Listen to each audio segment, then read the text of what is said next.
going through the theology of the prayer when you start with angel of God. So the angel of God part tells you this is God's angel, this is not your angel. And so he's on a mission from God. His mission is first and foremost going to be consistent with God's will before it's anything else. Angel of God, my guardian. What is a guardian? A guardian is someone who is there representing a superior. A guardian's job is to discharge the office of the superior in a particular time and place. And that places him, because he's incorporeal and he is of God, then he's God's presence in our conscience. He's God's presence to prick our conscience, to remind us of what is good, what is right, etc. You've identified for his superior when you say angel of God, and then you reiterate it when you say my guardian. And then when the salutation part, dear, this is really important. We learned it as kids when we were writing letters and when we were in school early on, or old school if you want to.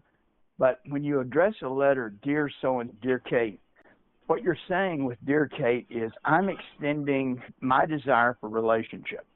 And then you may reciprocate or you may not. And so we used to, just by the salutation and closing of letters, there was a lot of subtle communication that went on as to the state of the relationship, what was being asked, and how it was being asked.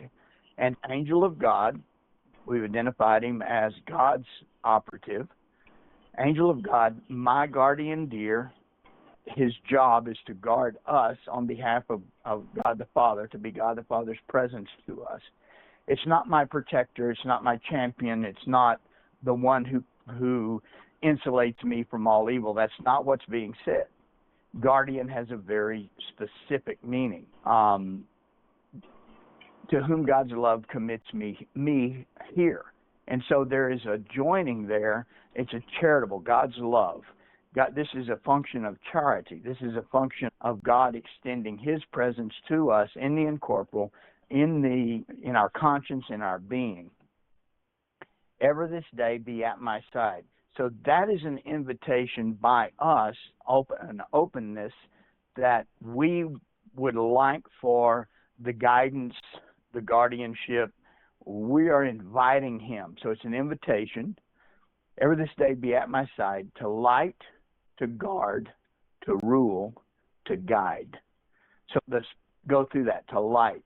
Light is the symbolic language for lucidity. And so to illuminate my conscience, to give me the lucidity and the clarity, to shine a light. So if you and I are walking in the darkness, I can shine a light, and there's something in you that compels to walk or to take advantage of the light or to go into the darkness. And I think that's a really important understanding, is that the angel shines the light. He provides the illumination of conscience, but it's up to us in our will to follow that illumination.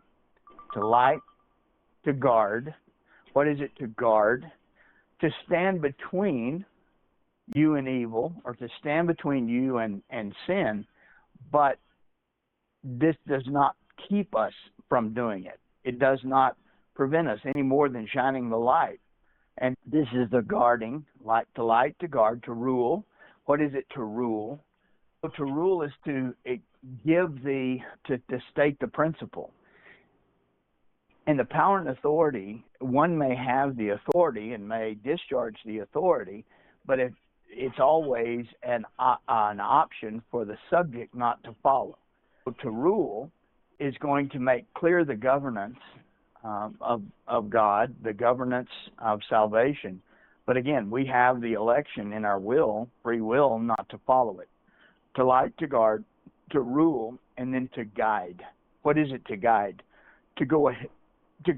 The angel is always oriented toward God. The angel is going to shine that light, is going to articulate the rule, is going to stand between us and evil in such a way as to enable our path toward God, not to force us, not to compel us, and we can't command him to lead us places or to provide these services inconsistent with God's holy will.